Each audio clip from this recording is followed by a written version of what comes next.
Light जल जाएगी।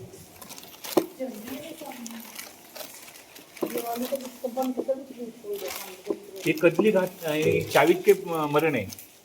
कदली 9 प्रकार घात मरण या अकाल मरण इसको कहते हैं। नहीं, ये 9 प्रकार जो है, ये जो 9 प्रकार बताए हैं ये किसके भेद हैं? अकाल मरण के, कदली घात मरण के। तो कदली घात मरण के तथा संन्यास से रहित। कदली घात मरण क्या होता है? जो शरीर होता है ना। समय से पहले छूट जाता है उसको कदली घात मरण कहते हैं। ये सही दिख रहा है। हाँ जी। मैं थोड़ी सी आपको बोलूं। अब क्या है? च्युत, चावित और त्यक्त, 3 थे ना। हाँ, तो अब इसमें से च्युत शरीर तो ये हो गया, और यह च्युत शरीर जो है, और यह कदली घात तथा संन्यास से रहित। कौन सा शरीर? च्युत शरीर। च्युत कदली घात से शरीर रहित, हाँ। कदली घात और संन्यास से राइट। रहित। ठीक है। तो चावित शरीर जो होगा वो कदली घात से सहित होगा। चावित मतलब विष खा लिया तो क्या होगा? विष खाने से शरीर आपका कदली पहले घात, छूट हाँ, जाएगा। हाँ। तो कदली घात मरण का मतलब है अकाल मरण। तो विष खाने से अकाल मरण होता है कि नहीं होता है? होता है। शरीर में वेदना इतनी ज्यादा हुई, वेदना से उसका मरण जल्दी हो जाता है। हो गया। उसके बाद रक्तक्षय। तीसरी चीज रक्तक्षय। अब उसके शरीर में शक्ति थी लेकिन खून बहुत, चोट लग गई, खून ज्यादा निकल गया तो मरण हो गया। उसके बाद क्या है? भय। भाई से भय से मरण हो जाता है। शस्त्र घात से मरण हो जाता है। और फिर संक्लेश से मरण हो जाता है। और श्वास के रुक जाने से भी मरण होता है। हो जाता है। जब आहार नहीं मिलता तो भी मरण हो जाता है। और आयु का क्षय हो जाता है, उसे कदली घात मरण कहते हैं। ये सारे 9 कारण हैं।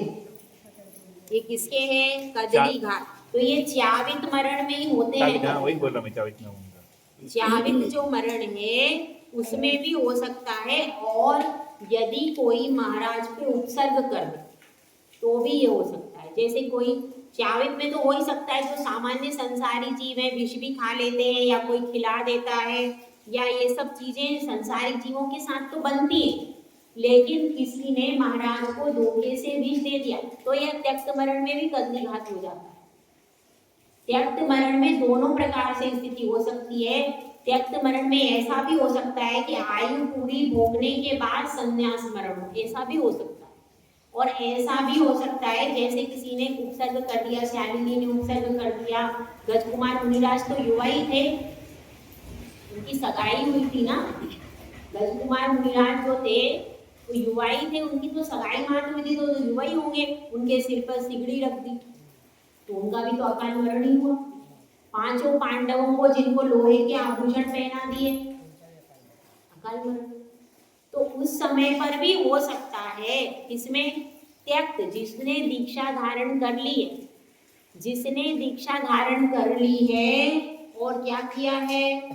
दीक्षा को धारण करके जो कि मुनि और आर्य बन चुका है, लेकिन उसके बाद किसी ने उपसर्ग कर दिया, जैसे कि उसका आता है किसका? कृष्ण की एक बहन थी जिसकी नाक चपटी कर दी थी। किसने? कंस ने। कंस ने कृष्ण की एक बहन थी, बहन नहीं थी एक्चुअली, वो कन्या कहाँ से लाई गई थी? यशोदा के यहाँ से उस कन्या को लाया गया था।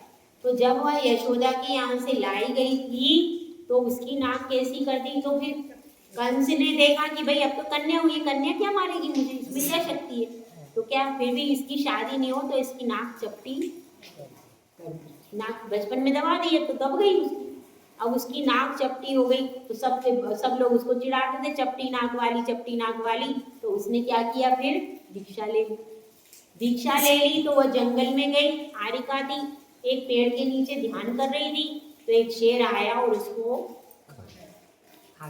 तो ऐसी परिस्थिति, अब उसमें उसकी आयु पूरी तो नहीं हुई थी, शेर ने उसको खा लिया, तो मात्र उसकी 3 उंगली शेष रह गई। तो अब यह बात चली। तो ऐसे कई बार प्रसंग आते हैं, कोई शेर खा लेता है, कोई सियालिनी खा लेती है, किसी किसी प्रसंग में घानी में पेल देते हैं।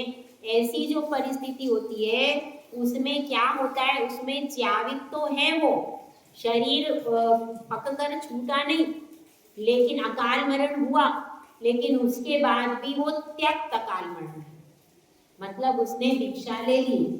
आज शास्त्र के भाव कितने दिखे उसमें सब उसमें सब ऐसा ही है। पार्शनाथ मेरु मंदिर पुराण पढ़ो आप, मेरु मंदिर पुराण पढ़ा है किसी ने? नहीं पढ़ा। कौन सा? मेरु मंदिर पुराण, उसमें भी ऐसा ही है सारा।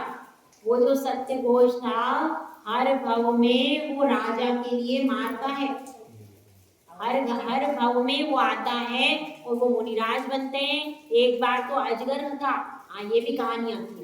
एक बार क्या हुआ, मुनिराज थे और उनकी गृहस्थ अवस्था की जो वो थी क्या, उनकी माता और उसकी बहन, वो उनकी माता और बेटी, दो जने, दोनों दीक्षा लेकर के आरिका बन गई दोनों, और मुनिराज थे।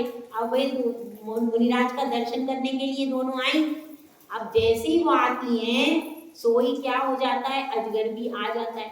अब वो आके देखती हैं कि मुनिराज को अजगर निकल रहा, तो क्या करती है, भाई हम मुनिराज को बचावे।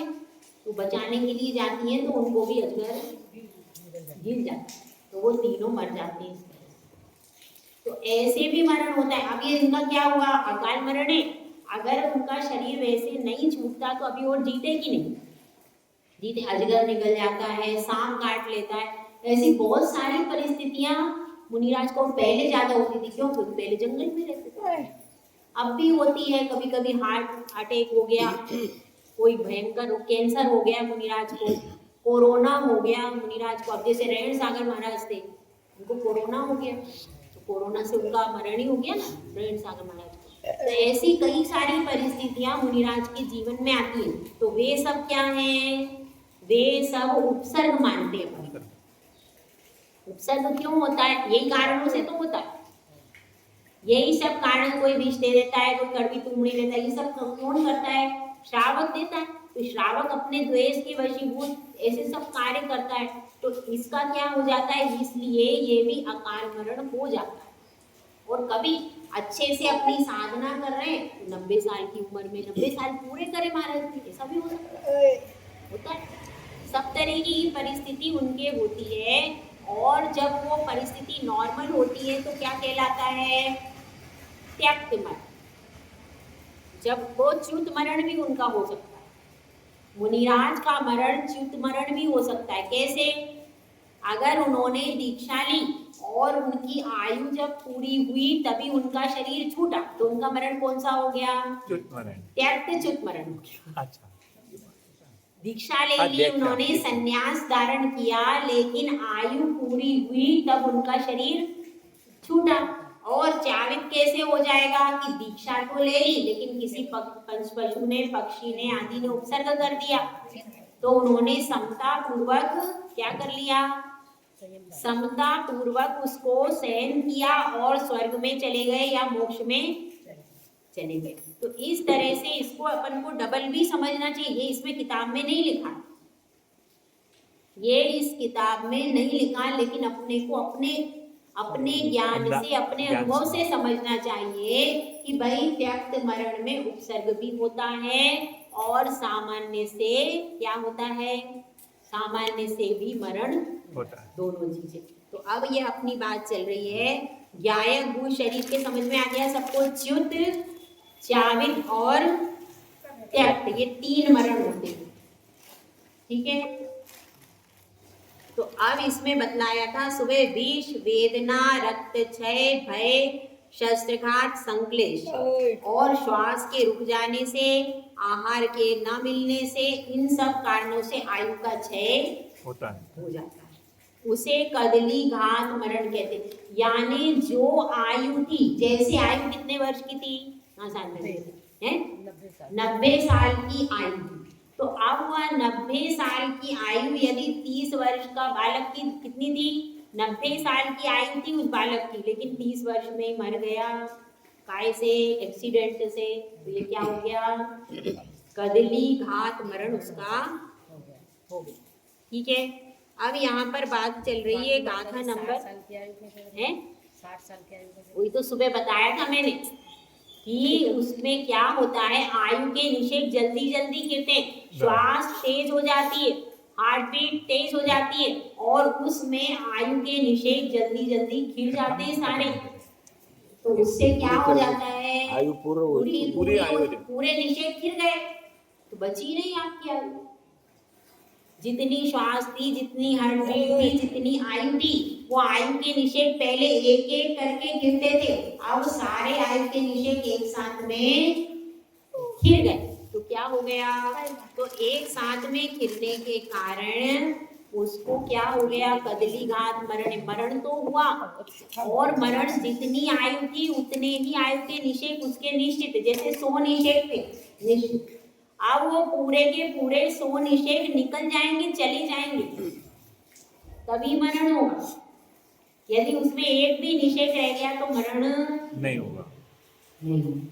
जैसे मैंने सुबह उदाहरण दिया था, सुबह उदाहरण क्या दिया था कि एक सोने की 100 सोने की मोहरें लेकर के चले, लेकिन थैली में क्या हो गया, 6 हो गए। तो अब क्या हो गया, हम जा रहे हैं धीरे धीरे, तो क्या हुआ, रास्ते में सारी मोहरें गिर गई और एंड में अपन नील हो गए। इसी तरह, और अगर उसमें छेद नहीं होता तो पूरा तो वह मोहरें हम घर पे ले जाते और पता नहीं कितने समय तक उन मोहरों को रखते, लेकिन अब ऐसी हमारी आयु के निषेक क्या हो गए, खत्म हो गए।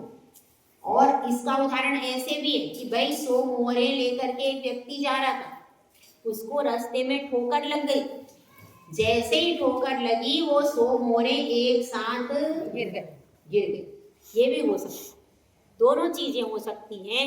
एक तो वो धीरे धीरे उसका जा रहा है, और एक ये भी है कि एकदम एक्सीडेंट हो गया। अब जब एक्सीडेंट हुआ या वो गिर गया तो पूरा डब्बा मोहरों का फैल गया, मोहरें सारी फैल गई। अब क्या, इसी तरह से आयु के सारे निषेक एक झटके में भी चले जाते हैं, और कभी कभी क्रम से भी ये पहली बार सुना, बदली का ये मालूम ही नहीं था। हमको लगा कि अकाले मरने की यही घूमते होंगे, हाँ ऐसे हम समझ रहे हैं।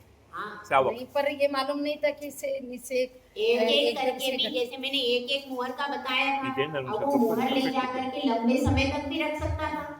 वो तो अब उसने 1 किलोमीटर में एक मोहर गिरी, लेकिन ऐसा भी हो सकता है कि उसको अचानक क्या हो गया, अचानक पैर फिसला और सारी मोहरें गिर लोग ऐसे ही होता है, अचानक एक्सीडेंट हुआ तो भाई ऑन द स्पॉट डेथ होती है। तुरंत मर गया। वो कैसे होता है, वो तुरंत उसके सारे एकदम सारे निषेक गिर गए। जैसे अपन ने बताया ना, अपन लेके जा रहे थे मोहर थैली में, एकदम अपने को ठोकर, तो हाथ से सारी मोहरें सड़क पे गिर गई, अपने से अलग हुई, ऐसे आयु कर्म अपने से अलग हुआ।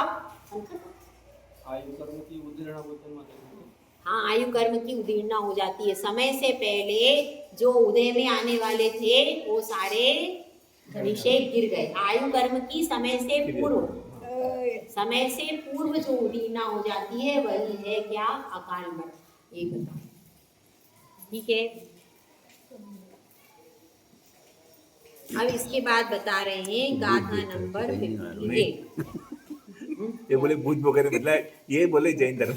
हाँ, भूत वगैरह का सुबह समझाया था भाई, भूत वगैरह का सुबह समझाया था। हाँ। क्या समझाया था कि जो शरीर है एक्सीडेंट के द्वारा हो जाता है, जल जाता है अथवा शस्त्रघात हो जाता है, और कब, जब उसके परिणाम अत्यंत खराब है। मुनिराज का नहीं होगा, नहीं तो आप समझो मुनिराज बन जाएंगे, नहीं। मुनिराज है, माता जी हैं, उन्होंने समाधि मरण पंच नमस्कार पूर्वक किया है, उनका भी किसी ने शस्त्रघात कर दिया, कोई कारण, जैसे अब कार्तिकेय मुनिराज को चमड़ी छील दी पूरी, ये सारे उपसर्ग है, तो उनका भी सही मरण तो हुआ ही नहीं सही तरीके से, वो भी युवा ही थे कार्तिकेय मुनिराज। तो इस तरह से जो मरण हो गए उसमें उनके परिणामों में संक्लेशता नहीं रहती, इसलिए वे कभी व्यंतर में नहीं जाते। तो व्यंतर में कौन जाएगा, जो गृहस्थ है, जिसको इच्छा थी जीने की, जिसको किसी कारण से मरण, कषाय के वशीभूत होकर जो मरण करता है उसके क्या हो जाता है, फिर वह व्यंतरों में जाता है और फिर वो देखता है कि मेरे परिवार वालों ने, इसने मुझे परेशान किया, तो जिसने परेशान किया उसके ऊपर आके बैठ जाएगा वो। तकलीफ देता है। क्योंकि व्यंतर जाति के देह यही काम करते हैं। नहीं, ऐसा नहीं है, कोई कोई करते हैं ना नीच ऐसा जाति नहीं है, सभी नहीं करते, सभी नहीं करेंगे। नहीं नहीं, व्यंतर जाति में भी जरूरी नहीं है कि सब व्यंतर जाएंगे, ऐसे ही जाते हो, सब नहीं, लेकिन जो जो इस तरीके के काम करने वाले वो ज्यादातर जाते हैं, ये तो है।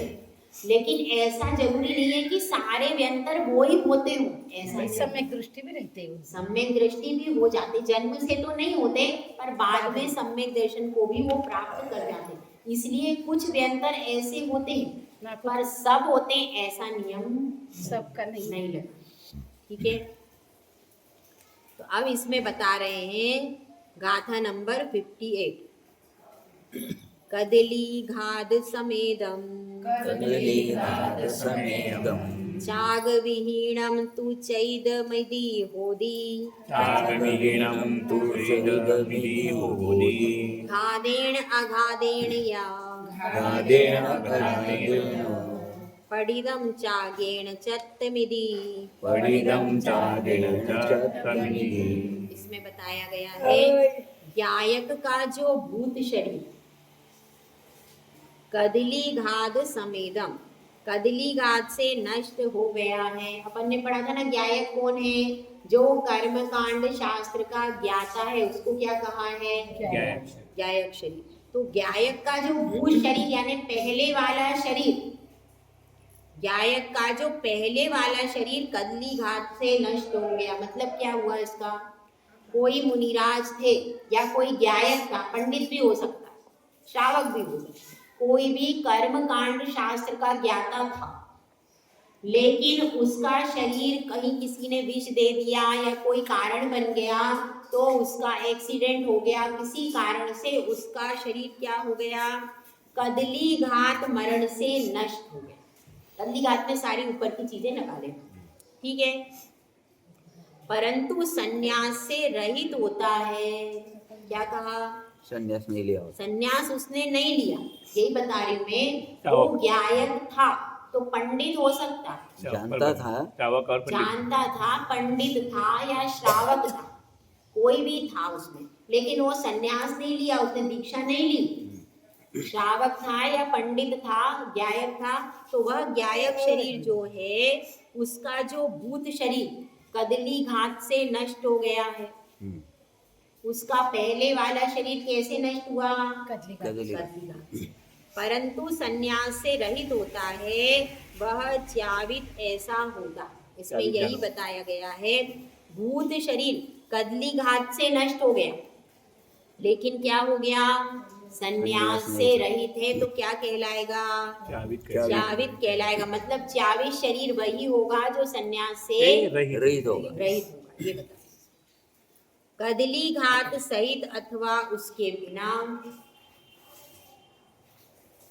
लेकिन संन्यास पूर्वक छूटा है, उसे त्यक्त ऐसा कहते हैं। कदली घात के सहित है अथवा उसके बिना, कदली घात से सहित है अथवा उसके बिना छूटा, दोनों ही स्थिति में उसको च्यावित नहीं कह करके एक ही शब्द बोलेंगे, क्या, त्यक्त। उसको च्यावित, च्यावित किसको बोलेंगे, जिसने संन्यास धारण नहीं किया, जिसने संन्यास को धारण नहीं किया है, उसका शरीर यदि छूटा है, भले ही विष के द्वारा, तो उसको च्यावित कहेंगे। लेकिन अगर संन्यासधारी का कदली घात द्वारा पूर्वक छूटता है, तो भी उसको त्यक्त शरीर ही। माता जी, फिर च्यावित मरण में जो कर्मकांड जानने वाला ज्ञानी था वो, और जो ज्ञानी नहीं है वो दोनों का मरण सरिका हो जाएगा क्या? फिर ज्ञानी में उसमें बदल क्या, वो च्यावित में आएगा, और जो सहित है वो त्यक्त में आएगा। इसमें बात क्या चल रही है, कर्म कांड का जानकार था वो, लेकिन उसने दीक्षा नहीं ली, संन्यास नहीं किया। वो सामान्य व्यक्ति था। सामान्य व्यक्ति भी तो जानकार हो सकते हैं ना।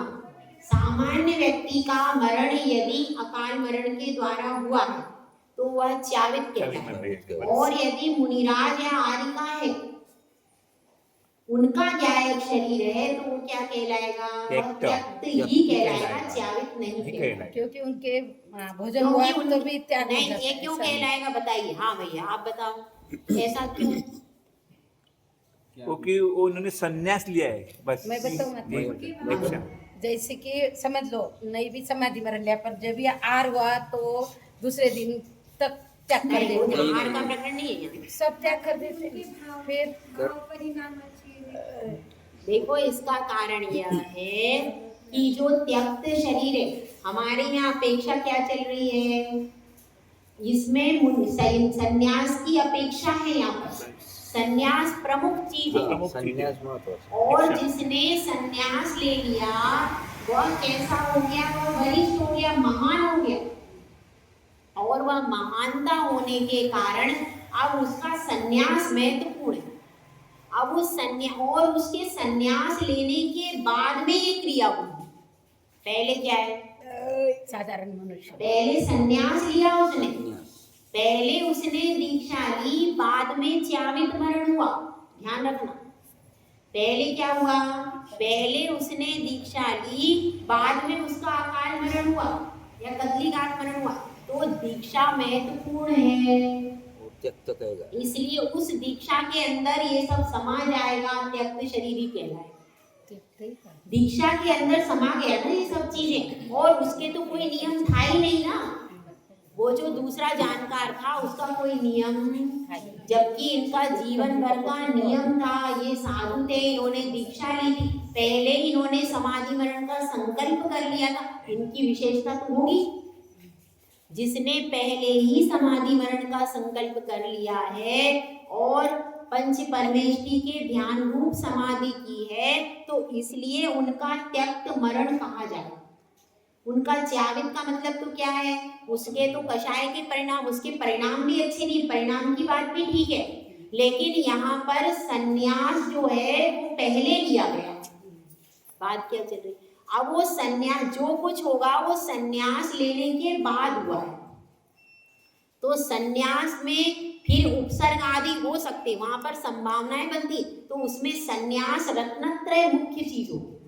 और इसने पहले कोई नियम लिया ही नहीं, इसलिए नियम। हाँ नहीं, भूत की शरीर, भूत शरीर से नहीं, यानी अपेक्षा।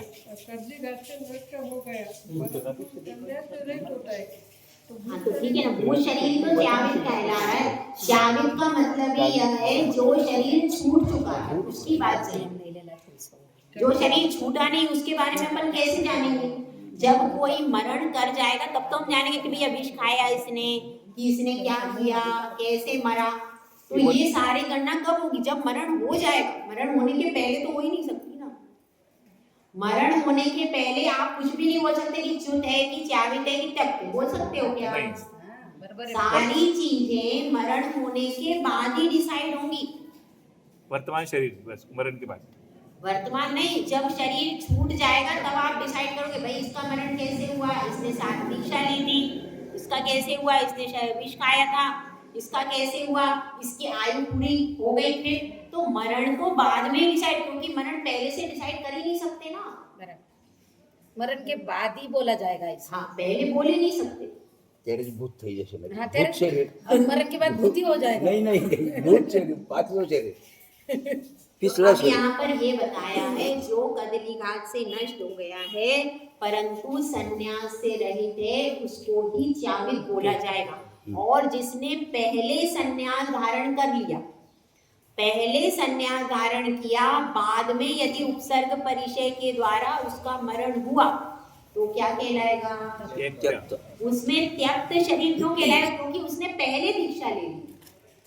तो समाधि मरण ही बोला जाएगा। हाँ, उसमें पहले दीक्षा ली ना, उसने पहले दीक्षा ले ली, चारों प्रकार के आहार पानी का त्याग कर दिया ध्यान पूर्वक, तो उसमें समाधि मुख्य हो जाएगी, संन्यास मुख्य हो जाएगा।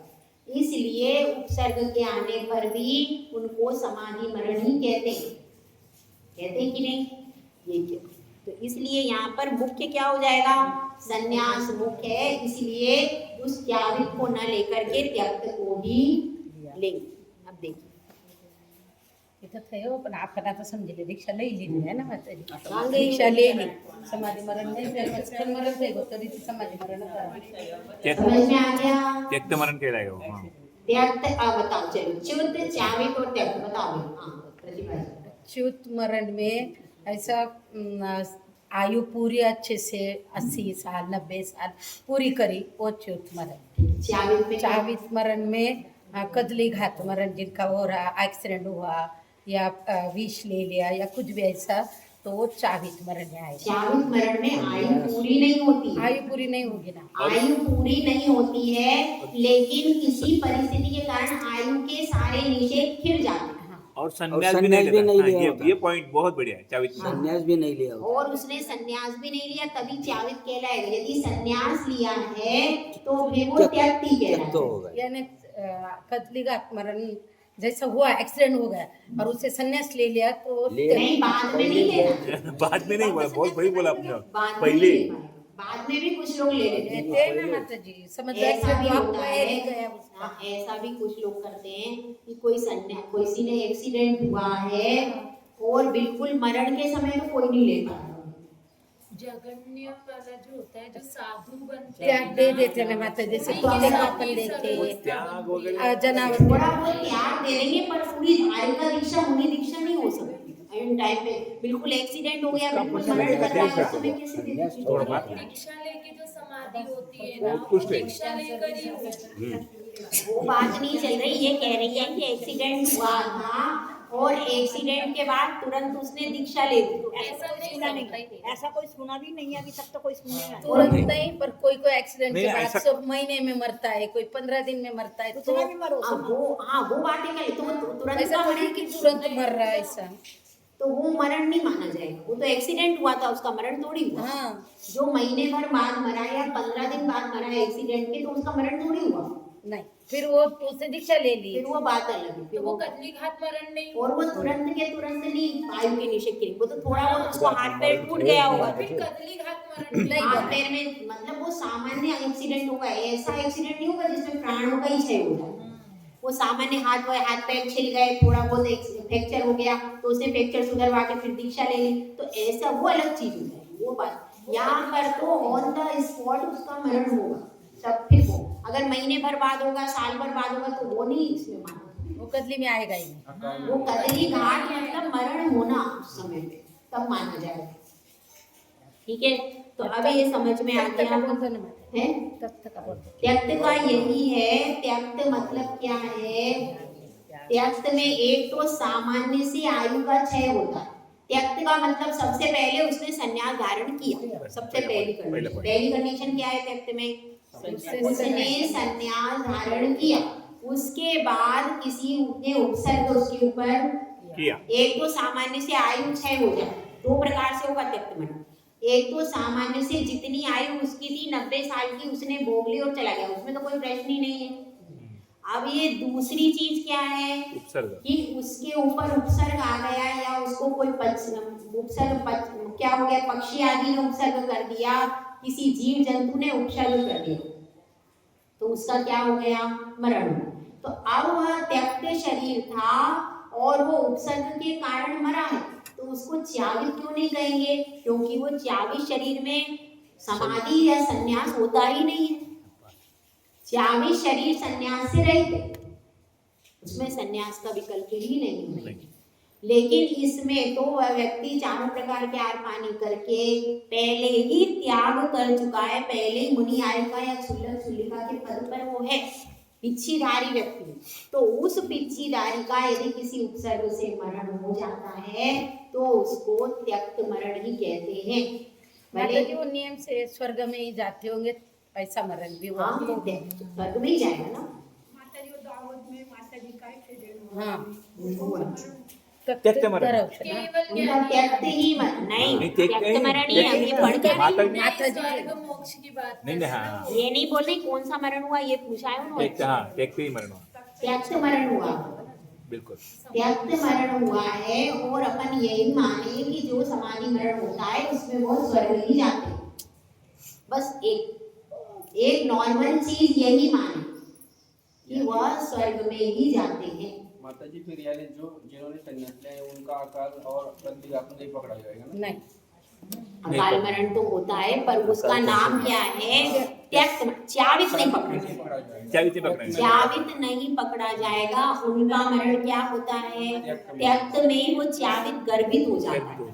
क्यों? क्योंकि संन्यास मरण इम्पोर्टेंट है, इसीलिए बड़ी चीज आ जाती है तो उसमें वो छोटी चीज लिखते नहीं, च्यावित कब कहलाएगा? जिसने संन्यास लिया ही नहीं है उसका च्यावित कहलाएगा। अगर उसका विशेष परिस्थिति में एक्सीडेंट आदि के द्वारा मरण हुआ तो उसका च्यावित कहलाएगा। इनका च्यावित, हालांकि जो प्रोसीजर है वो सेम है, उसमें भी आयु के निषेध एक साथ फिरते हैं। इसमें त्यक्त मरण में और च्यावित में भी आयु के निषेध एक साथ फिरते हैं, लेकिन अंतर क्या है? परिणामों का, दीक्षा का। ये परिणामों और दीक्षा का अंतर है।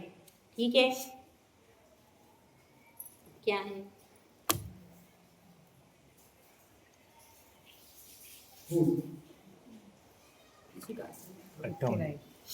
गाथा नंबर 58 हाँ, ये तो हो गया 58। अब इसके बाद इसका विशेषार्थ दिया है।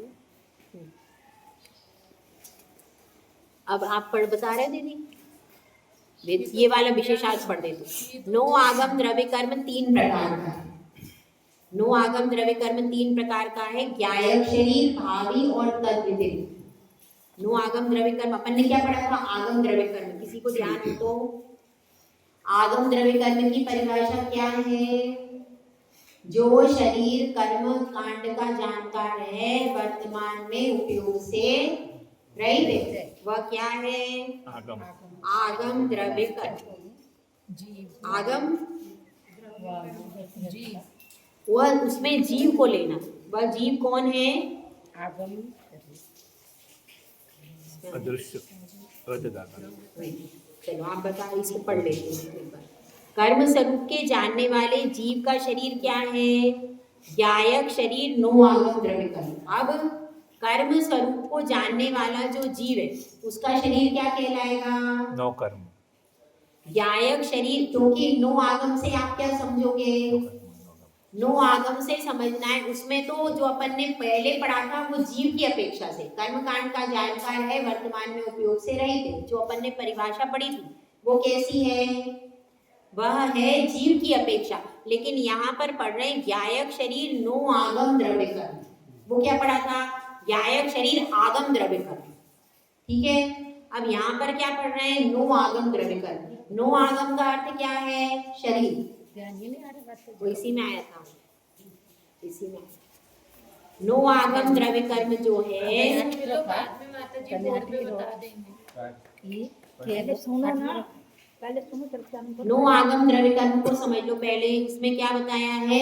कर्म स्वरूप के जानने वाला जीव है और उसका जो शरीर है, जो कर्म स्वरूप को जानता है उसका जो शरीर है। यहाँ पे जीव के विषयक बात नहीं हो रही। नो आगम मतलब, नो मतलब क्या है? नो कर्म अपन समझते हैं कि नहीं? नो कर्म मतलब क्या होता है? शरीर। तो नो आगम मतलब समझ लो शरीर। वह जानकार है कर्मकांड का, लेकिन उसके शरीर की बात चल रही है, अभी जीव की बात, आत्मा की बात नहीं चल रही। बस इतना ही मामला है। तो जो शरीर जानने वाला जीव का शरीर क्या हो गया? ज्ञायक शरीर, नो आगम द्रव्य कर्म, ये उसका नाम हो गया। अब इसके 3 भेद है। कौन कौन से? भूत, वर्तमान और भावी। कितने भेद हो गए? भूत, वर्तमान, भूत, वर्तमान और भावी। अब जीव जिस शरीर सहित कर्म स्वरूप का वर्तमान से ज्ञाता है वह शरीर वर्तमान शरीर। अब वर्तमान में जो जीव का शरीर, ध्यान से सुनो, ये नहीं समझ में आएगा। समझ आया। वर्तमान में जिस जीव का शरीर वर्तमान में ज्ञाता है वह क्या हो गया? वर्तमान शरीर। वर्तमान में ज्ञाता है तो क्या हो गया? वर्तमान शरीर। बस यही जीव पहले जिस शरीर को छोड़कर आता है वह भूत शरीर है। वही जीव, कौन सा जीव? कर्म आगम का जानकार। जो कर्म आगम का जानकार शरीर है वह पहले किसी और शरीर को छोड़ करके आया है तो क्या हो गया? वह शरीर कौन सा हो गया? भूत शरीर। जो वर्तमान में जानकार है लेकिन पहले जो शरीर को छोड़ करके आया है, उसके बाद वही जीव आगे जो शरीर धारण करेगा। कौन सा जीव? जो वर्तमान में जानकार है, वही आगे जो शरीर धारण करेगा वह क्या है? भावी शरीर। समझ में आया? देखो फिर से एक बार पढ़ते। ज्ञायक शरीर नो आगम द्रव्य कर्म, इसका अर्थ क्या होता है? कर्म स्वरूप को जानने वाला जीव का शरीर। नो मतलब क्या समझना? नो कर्म जैसे अपन समझते हैं, यहाँ नो से समझना है शरीर। तो जो जीव कर्म स्वरूप का जानकार था उसका शरीर क्या कहलाएगा? नो आगम द्रव्य कर्म। ठीक है, हो गया ये। इसके बाद वही जीव जो वर्तमान में ज्ञाता है, तो वर्तमान में ज्ञाता है, उसका शरीर ज्ञाता है ना, शरीर सहित ही ज्ञाता होगा, अलग तो हो ही नहीं सकता। तो शरीर सहित वो वर्तमान में ज्ञाता है, इसको क्या कहेंगे? इसको कहेंगे वर्तमान शरीर। जो शरीर सहित जीव वर्तमान में ज्ञाता है उसका शरीर क्या कहलाएगा? वर्तमान शरीर। शरीर को पकड़ना है ना यहाँ, वर्तमान शरीर। और जो पहले क्या था? पहले जिस शरीर को वह छोड़ चुका है वह क्या कहलाएगा? भूत शरीर। और भविष्य में वही जिस शरीर को धारण करेगा वो कहलाएगा भावी। समझ में आ गया? जो ऊपर वाली लाइन है वो तीनों में सेम रहेगी। आपको समझ में आया? वर्तमान में जो शरीर वर्तमान में कर्म आगम का ज्ञाता है वह हो गया वर्तमान शरीर। वही वर्तमान शरीर जो कर्म आगम का ज्ञाता है उसने भूतकाल में जो शरीर छोड़ा था वो क्या हो गया? भूत शरीर। और वह भविष्य में जो शरीर प्राप्त करेगा वह क्या हो गया? भावी शरीर। इतनी बात। यानी कि भूत में दो प्रकार, भूत आगम, भूत नो आगम। ये इसके तीन भेद है भाई। भूत शरीर, भूत वर्तमान और भावी, तीन शरीर। शरीर की अपेक्षा से भेद है। शरीर के तीन हाँ, ये ज्ञायक शरीर के तीन भेद। नो आगम के तीन भेद है। नो आगम के, देखो फिर से समझ लो, नो आगम शरीर के तीन भेद। उसकी परिभाषा क्या है?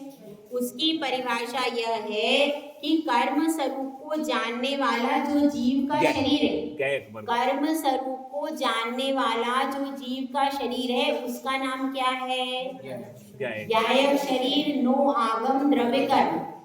तो मतलब अब ज्ञायक तो रहेगा ही रहेगा वर्तमान में, यह अपन समझ लो। इसकी परिभाषा क्या है? कर्म स्वरूप को जानने वाला जो जीव का शरीर है उसका नाम क्या हो गया? ज्ञायक शरीर नो आगम द्रव्य कर्म। अब यह ज्ञायक शरीर, अब इसको वर्तमान का कैसे मानेंगे? वर्तमान में जो कर्म स्वरूप का जानकार है वो हो गया वर्तमान शरीर। क्लियर? अब वर्तमान में तो कर्म स्वरूप का जानकार है, उसने पहले जिस शरीर को छोड़ा था वो हो गया भूत शरीर। और वही वर्तमान में जो ज्ञायक है उसने वो भविष्य में जो शरीर प्राप्त करेगा वो हो गया भावी शरीर। ज्ञायक लगा लेना। हाँ, ज्ञायक तो लगाई बोला ना, वर्तमान में जो ज्ञायक है वही ज्ञायक शरीर भूत में जो शरीर छोड़ चुका है वो हो गया उसका भूत ज्ञायक शरीर। और भविष्य में जो शरीर प्राप्त करेगा वो हो गया भविष्य में ज्ञायक शरीर। ठीक है? ज्ञायक भूत शरीर तीन प्रकार का। उसमें पहले को पकड़ना था। आप बताओगी चार्ट से, बाद में मैं बता दूं उसके बाद। हाँ, आप बता दो फिर मैं बताती हूँ। आपकी एनर्जी बहुत लग जाएगी।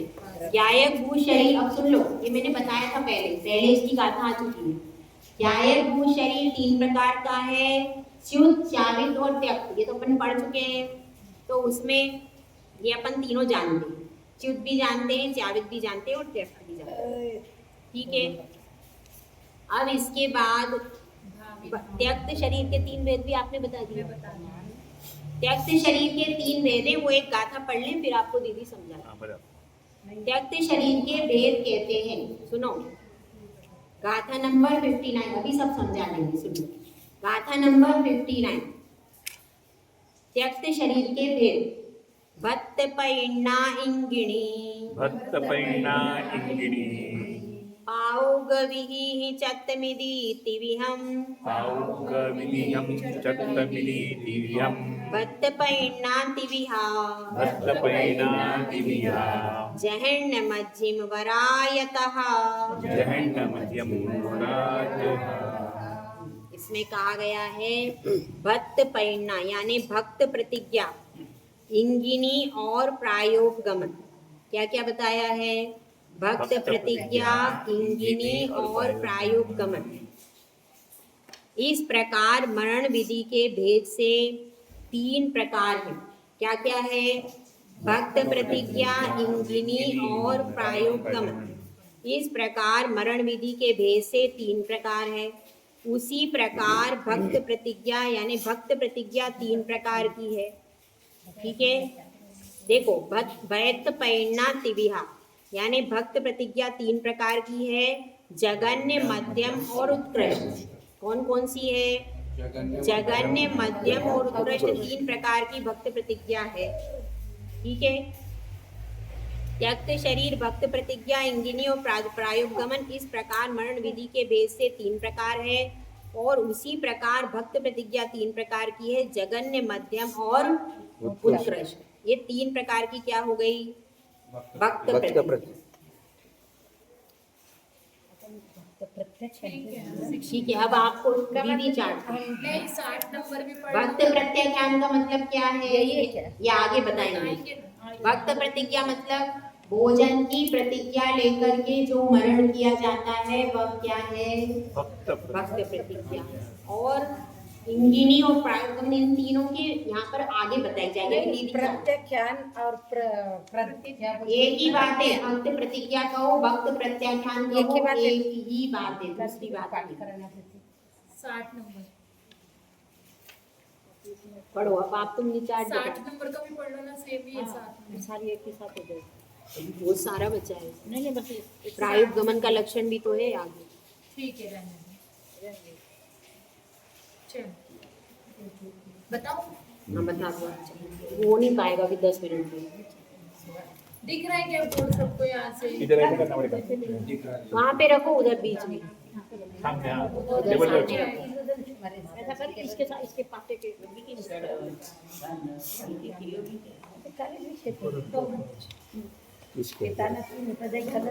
इसको वो ऊपर में ले के भर। ये सारे रह जाएगा ना। इसमें बस, बस, उजाला बस। करना पड़ेगा। वो लाइट जलाओ, बस हो गया। वो लाइट जलाओ। मैं पकड़ के ऊपर में कहते लाखों टेबल लोग नीचे। ये लाइट बंद कर दो, वो लाइट जलाओ। लाइट नहीं दे, नहीं ना, दिख जाएगा। दिख लाइट रहा है दे ना?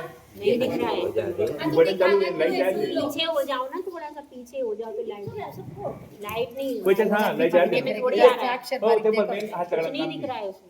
माता जी हाथ से लगा डायरेक्ट। सुनाई दे दिया। नहीं ज्यादा दूर मत करो, करना नहीं। चश्मा हाँ, नहीं पहुंचता। दूर से भी दिखेगा अच्छा नहीं। देखा ना आपने, बारीक अक्षर में नहीं जोड़ा उसमें सोच मुझे बहुत बारीक बनाया। कहाँ पर पड़ते सोच जोड़ा आओ, चलो आओ बर जोड़े बड़ा बना। उठी सा आओ। अब रहने दो। हाँ ये सब बड़ा अक्षर देखा।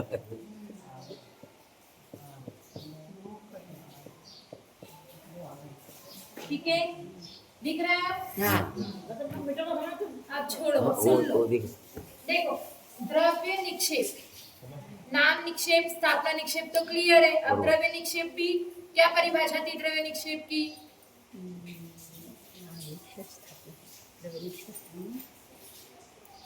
जो वर्तमान में है, समझ लो डॉक्टर है तो डॉक्टर बोलना, भूतकाल की और भविष्य काल की पर्याय को वर्तमान में कहना।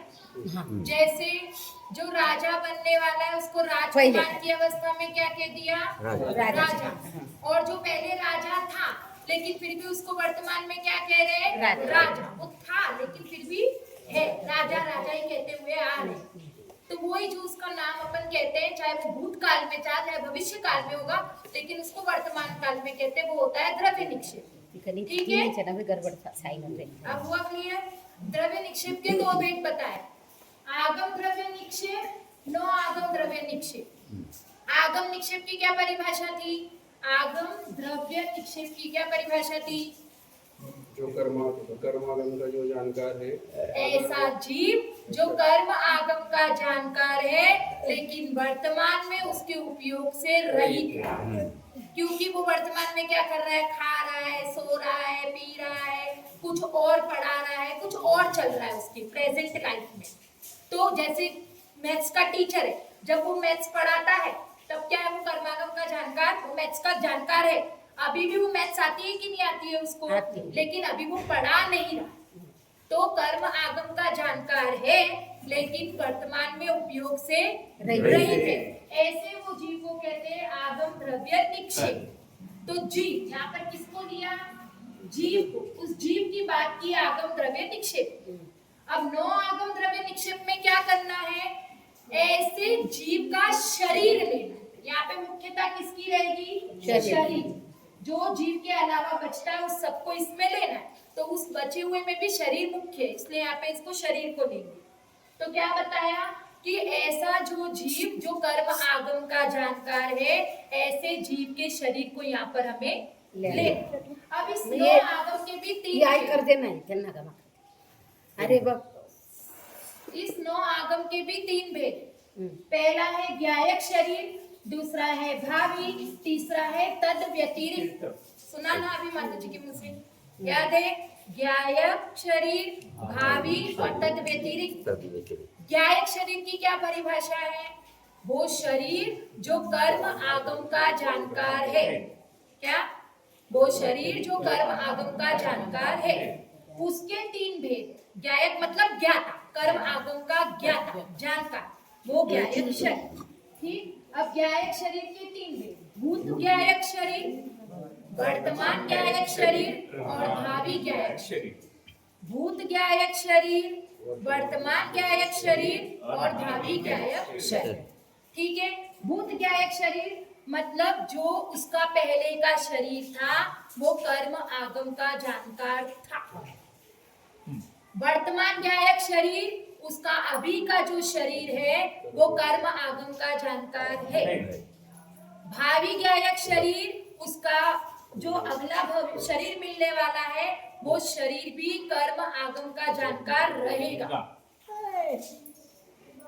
मतलब शरीर जो जीव का शरीर है, तो जीव जानता कौन है रियल में, जीव जानता है। तो वो जो जीव शरीर प्राप्त करने वाला है तो वैसा वैसा उसका शरीर भी होगा। तो भूत में वो जो जीव था उसका जो शरीर था वो भी कर्म आगम का जानकार था। भूत वर्तमान काल में वो जो जीव है उसका जो शरीर है वो भी कर्म आगम का जानकार है, और भविष्य में भी वो रहेगा। उसका शरीर, यहाँ पे शरीर की मुख्यता है, तो शरीर रहेगा।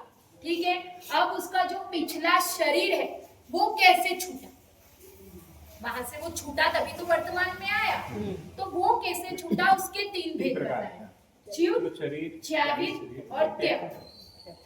ठीक है, तो च्युत मतलब नेचुरल, वायु कर्म का क्षय हो जाने से नेचुरली जो मरण होता है उसको च्युत। तो उस कर्म आगम के जानकार ने क्या किया, आयु का क्षय हो गया और उसका मरण हो गया, तो वो हुआ च्युत मरण। तो च्युत तरीके से उसने अपना शरीर छोड़ा। फिर उसके बाद में च्यावित। च्यावित में क्या था, संन्यास नहीं है लेकिन कदली मरण हुआ है, तो वो जानकारी भी है, लेकिन संन्यास जानकार तो वो है ही है ना, जानकार तो ही है। चावित में भी है ना, सब में कर्म आगम का जानकार है, था, कदली मरण नो था। भूत में क्या रहेगा, था। कर्म आगम का जानकार था, उसका कदली घात मरण हुआ और संन्यास नहीं लिया था। तो ऐसे शरीर जो छोड़ेगा वो होगा च्यावित शरीर। ठीक है, च्यावित मरण। फिर आते हैं त्यक्त। त्यक्त में क्या था, संन्यास लिया है और कदली मरण हुआ। मरण प्राप्त किया है वो दोनों तरीके से मरण हो सकता है, या आयु क्षय से या कदली घात मरण भी हो सकता है, लेकिन संन्यास लिया हुआ है ऐसे मरण को त्यक्त मरण कहेंगे। उसके 3 भेद बताए थे, भक्त प्रत्याख्यान, इंगिनी मरण और प्रायोगमन। परसों के दिन मैंने बस तीनों के नाम लिए थे, याद है ना, भक्त प्रत्याख्यान, इंगिनी मरण और प्रायोगमन। भक्त प्रत्याख्यान में क्या बताया था कि वो नियम और यम संलेखना लेता है, अन्न जल का त्याग करता है। सामयिक, इसको बंद कर दो। ये बंद कर दो। हम्म।